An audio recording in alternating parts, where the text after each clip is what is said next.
ಇನ್ನು ಲೋಕಸಭೆಯಲ್ಲಿ delimitation bill ಅನ್ನ ಮಂಡನೆ ಮಾಡಲಾಗಿರುವಂತದ್ದು. ಇನ್ನು ಈ ಮಸೂದೆ ಪರವಾಗಿ 207 ಮತಗಳು ಒಸ್ತು ಅಂತ ಅಂದಿದೆ. ಇನ್ನು ಕ್ಷೇತ್ರ ಮರುವಿಂಗಡಣೆ ಮಸೂದೆ ವಿರುದ್ಧವಾಗಿ 126 ಮತಗಳು ಇರುವಂತದ್ದು. ಲೋಕಸಭೆಯಲ್ಲಿ ಡಿಲಿಮಿಟೇಷನ್ ಬಿಲ್ ಮಂಡನೆಯಾಗಿದೆ. ಅದರ ಪರವಾಗಿ 207 ಮತಗಳು ಸಿಕ್ಕಿದ್ರೆ ಕ್ಷೇತ್ರ ಮರು ವಿಂಗಡಣೆ ಮಾಡಬಾರದು ಅಂತ 126 ಮತಗಳು ಸಿಕ್ಕಿರುವಂತದ್ದು. ಒಟ್ಟು ಸದನದಲ್ಲಿ 333 ಸಂಸದರು ಹಾಜರಾಗಿದ್ದಂಥದ್ದು. ಅರ್ಧಕ್ಕಿಂತ ಹೆಚ್ಚು ಬಲ ಪಡೆದಿದೆ ಕೇಂದ್ರ ಸರ್ಕಾರ. ಲೋಕಸಭೆಯಲ್ಲಿ ಬಿಲ್ ಮಂಡನೆಯಾಗುತ್ತೆ ಅಂದ್ರೆ ಲೋಕಸಭೆ ನಂಬರ್ಸ್ ಅನ್ನ ಎಕ್ಸ್ಪ್ಯಾಂಡ್ ಮಾಡುವಂತಹ ವಿಚಾರವಾಗಿ 207 ಜನ ಅದಕ್ಕೆ ಒಪ್ಪಿಗೆಯನ್ನ ಸಲ್ಲಿಸಿದ್ರೆ 126 ಮತಗಳು ಬೇಡ, ವಿಸ್ತರಿಸುವಂಥದ್ದು ನಮಗೆ ಒಪ್ಪಿಗೆ ಇಲ್ಲ ಅಂತ ಹೇಳ್ತಾ ಇರುವಂಥದ್ದು. ಹಾಗೆ ನೋಡ್ತಾ ಹೋದಾಗ ಕೇಂದ್ರ ಸರ್ಕಾರದ ಈ ನಿರ್ಧಾರಕ್ಕೆ ಅರ್ಧಕ್ಕಿಂತ ಹೆಚ್ಚು ಜನರು ಅಸ್ತು ಅಂದಿದ್ದಾರೆ.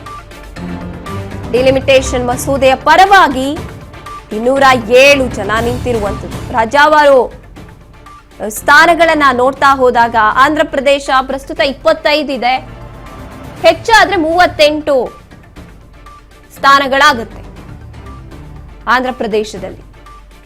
ಹಾಗಾಗಿ ಹೆಚ್ಚು ಮಾಡುವುದು ಒಳ್ಳೆಯದೇ ಅಂತ 207 ಜನ ಹೇಳ್ತಾ ಇದ್ದಾರೆ. ರಾಜ್ಯವಾರು ಸ್ಥಾನಗಳನ್ನ ಲೆಕ್ಕಾಚಾರವನ್ನ ನಾವು ನೋಡ್ತಾ ಇದ್ದೀವಿ. ಕರ್ನಾಟಕದಲ್ಲಿ 28 ಕ್ಷೇತ್ರಗಳಿದೆ, ಹೆಚ್ಚಾದ್ರೆ 72 ಆಗುತ್ತೆ ಬದಲಾವಣೆ ಮಾಡಿದ್ರೆ.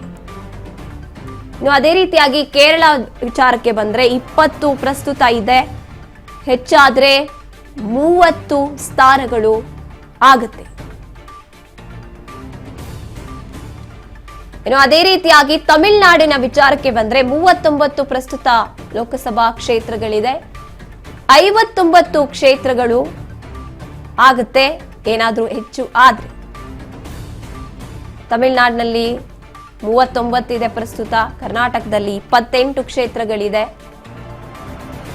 ಕ್ಷೇತ್ರಗಳನ್ನ ಸಂಖ್ಯೆಯನ್ನ ಹೆಚ್ಚು ಮಾಡಬೇಕು, ವಿಸ್ತರಿಸಬೇಕು ಅಂತ ಕೇಂದ್ರ ಸರ್ಕಾರ ಈ ಮಸೂದೆಯನ್ನ ಒಪ್ಪಿಗೆ ಇದೆಯಾ ಇಲ್ವಾ ಅಂತ ಅಭಿಪ್ರಾಯವನ್ನ ಕೂಡ ಸದನದಲ್ಲಿ ತಗೊಳ್ಳೋದಕ್ಕೆ ಮುಂದಾಗ್ತಾರೆ.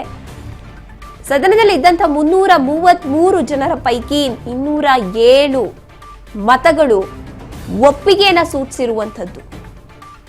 207 ಜನ ಒಪ್ಪಿಗೆಯನ್ನ ಸೂಚಿಸಿದ್ದಾರೆ. ಇನ್ನ ಮಿಕ್ಕಂಥವರು ಇಲ್ಲ, ವಿಸ್ತರಣೆ ಆಗುವುದು ನಮಗೆ ಒಪ್ಪಿಗೆ ಇಲ್ಲ ಅಂತ ಹೇಳ್ತಾ ಇದ್ದಾರೆ. ಈಗಾಗಲೇ ನಾವು ನೋಡಿದ್ವಿ, ಸ್ಟಾಲಿನ್ ಕೂಡ ವಿರೋಧವನ್ನ ವ್ಯಕ್ತಪಡಿಸಿದ್ದಂಥದ್ದು ತಮಿಳುನಾಡಿನ ಸಿಎಂ. ಜೊತೆಗೆ ಪ್ರತಿಭಟನೆ ಕೂಡ ಆರಂಭ ಆಗಿದೆ ಈಗಾಗಲೇ ತಮಿಳುನಾಡಿನಲ್ಲಿ, ಈ ಬದಲಾವಣೆ ಬೇಡ ಅಂತ. ಅದೇ ರೀತಿಯಾಗಿ ಲೋಕಸಭೆಯಲ್ಲಿ ಕ್ಷೇತ್ರ ಮರು ವಿಂಗಡಣೆ ಮಸೂದೆಯನ್ನ ಮಂಡನೆ ಮಾಡಿ ಆಗಿದೆ ಈಗಾಗಲೇ.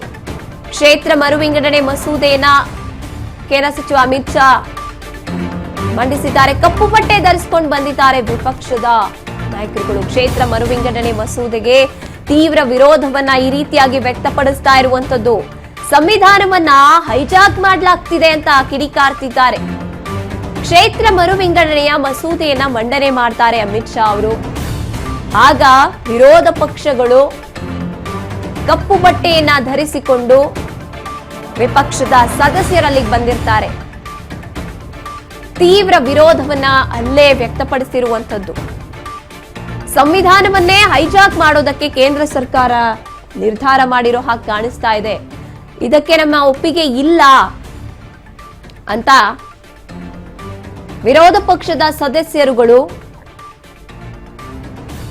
ಅಪೋಸ್ ಮಾಡ್ತಾ ಇರುವಂತದ್ದು. ಕ್ಷೇತ್ರ ಮರು ವಿಂಗಡಣೆ ಮಸೂದೆಯನ್ನ ಅಮಿತ್ ಶಾ ಅವರು ಮಂಡಿಸಿದಾಗಲೇ ಅವರು ವಿರೋಧವನ್ನ ಅಲ್ಲೇ ವ್ಯಕ್ತಪಡಿಸ್ತಾರೆ. ವಿಪಕ್ಷದ ಸದಸ್ಯರುಗಳು ಕಪ್ಪು ಬಟ್ಟೆಯನ್ನ ಧರಿಸಿಕೊಂಡು ಬಂದು ನಮಗೆ ಯಾವುದೇ ರೀತಿಯಾದಂತಹ ಒಪ್ಪಿಗೆ ಇಲ್ಲಿ ಇಲ್ಲ, ಸಂವಿಧಾನವನ್ನೇ ಹೈಜಾಕ್ ಮಾಡೋ ಪ್ರಯತ್ನವನ್ನ ಕೇಂದ್ರ ಸರ್ಕಾರ ಮಾಡ್ತಾ ಇದೆ, ಹಾಗಾಗಿ ನಮ್ಮ ಒಪ್ಪಿಗೆ ಇಲ್ಲ ಅಂತ ಅಲ್ಲೇ ತಮ್ಮ ವಿರೋಧವನ್ನ ವ್ಯಕ್ತಪಡಿಸ್ತಾರೆ. ಆದ್ರೂ ಕೂಡ ಒಪ್ಪಿಗೆ ಇರುವಂತ ಸಂಖ್ಯೆಗಳೇ ಹೆಚ್ಚಾಗಿರುವಂತದನ್ನ ನಾವು ಇಲ್ಲಿ ಗಮನಿಸ್ತಾ ಇದ್ದೀವಿ. ಇನ್ನು ವಿರೋಧ ಕೂಡ ವ್ಯಕ್ತವಾಗ್ತಾ ಇರುವಂತದ್ದು. ಹಾಗಾಗಿ ಏನ್ ಬದಲಾವಣೆ ಆಗತ್ತಾ ಇಲ್ವಾ ಕೂಡ ಕಾದು ನೋಡಬೇಕಾಗಿದೆ. ಈಗಾಗಲೇ ಮಂಡನೆ ಮಾಡಿ ಆಗಿದೆ, ಆದರೆ ವಿರೋಧ ಕೂಡ ಅಷ್ಟರ ಮಟ್ಟಿಗೆ ಹೆಚ್ಚಾಗ್ತಿದೆ ಅಂತ ಹೇಳ್ಬೋದು. ವಿಪಕ್ಷಗಳು ಯಾವುದೇ ಕಾರಣಕ್ಕೂ ಕೂಡ ಒಪ್ಪಿಗೆಯನ್ನ ಸೂಚಿಸ್ತಾ ಇಲ್ಲ. ಲೋಕಸಭಾ ಕ್ಷೇತ್ರಗಳ ಸಂಖ್ಯೆ ಎಷ್ಟಿದೆಯೋ ಅಷ್ಟೇ ಇರಬೇಕು. ವಿಂಗಡಣೆ ಮಾಡುವಂತ ನಿರ್ಧಾರವನ್ನ ಈಗ ಪಂಚರಾಜ್ಯ ಚುನಾವಣೆ ಆರಂಭ ಆಗ್ತಿದೆ, ಅದಕ್ಕಾಗಿ ಬದಲಾವಣೆಯನ್ನ ಮಾಡ್ತಿದ್ಯಾ ಕೇಂದ್ರ ಸರ್ಕಾರ? ಯಾಕೆ ಈಗಲೇ ಈ ನಿರ್ಧಾರವನ್ನ ತಗೊಳ್ಬೇಕಾಗಿತ್ತು ಅಂತ ವಿರೋಧ ಪಕ್ಷದ ಸದಸ್ಯರುಗಳು ಆಕ್ಷೇಪಣೆಯನ್ನ ಮುಂದಿಡ್ತಾ ಇರುವಂತದ್ದು, ತಮ್ಮ ವಿರೋಧವನ್ನ ವ್ಯಕ್ತಪಡಿಸ್ತಾ ಇರುವಂತದ್ದು. ಈಗಾಗಲೇ ಸಾಕಷ್ಟು ಕಡೆ ಪ್ರತಿಭಟನೆ ಕೂಡ ಆರಂಭ ಆಗಿದೆ. ಕೇಂದ್ರ ಸರ್ಕಾರದ ಈ ನಿರ್ಧಾರ ನಮಗೆ ಯಾವುದೇ ರೀತಿಯಾದಂತಹ ಸಂವಿಧಾನ ಬದ್ಧ ಅಂತ ಅನ್ನಿಸ್ತಿಲ್ಲ. ಸಂವಿಧಾನದಲ್ಲಿರುವಂತ ಕೆಲವೊಂದು ರೂಲ್ಸ್ ಗಳನ್ನೇ ಬ್ರೇಕ್ ಮಾಡಿಕೊಂಡು ಹೈಜಾಕ್ ಮಾಡೋ ಪ್ರಯತ್ನ ನಡೀತಾ ಇದೆ ಕೇಂದ್ರ ಸರ್ಕಾರದಿಂದ. ಹಾಗಾಗಿ ಯಾವುದೇ ರೀತಿಯಾದಂತಹ ಒಪ್ಪಿಗೆಯನ್ನ ನಾವು ಸೂಚಿಸೋದಿಲ್ಲ. ಕ್ಷೇತ್ರ ಮರುವಿಂಗಡಣೆ ಮಸೂದೆಯನ್ನ ಮಂಡನೆ ಮಾಡಿರುವಂತದ್ದು ನಮಗೆ ಒಪ್ಪಿಗೆ ಇಲ್ಲ ಅಂತ ವಿಪಕ್ಷದ ಸದಸ್ಯರು ಕಪ್ಪು ಬಟ್ಟೆಯನ್ನ ಧರಿಸಿಕೊಂಡು ಬಂದು ವಿರೋಧವನ್ನ ವ್ಯಕ್ತಪಡಿಸ್ತಾ ಇರುವಂತದ್ದು. ಕೇಂದ್ರ ಸರ್ಕಾರ ಈ ನಿರ್ಧಾರವನ್ನ ಈಗ ತಗೊಂಡಿರುವಂತದ್ದು ಸರಿ ಇಲ್ಲ. ಪಂಚರಾಜ್ಯ ಚುನಾವಣೆ ಹತ್ರ ಬಂತು ಅಂದ ತಕ್ಷಣವೇ ಒಂದ್ ಕಡೆ ಜನಗಣತಿ ಕೂಡ ಆರಂಭ ಆಗ್ತಿದೆ ಇವತ್ತಿಂದ.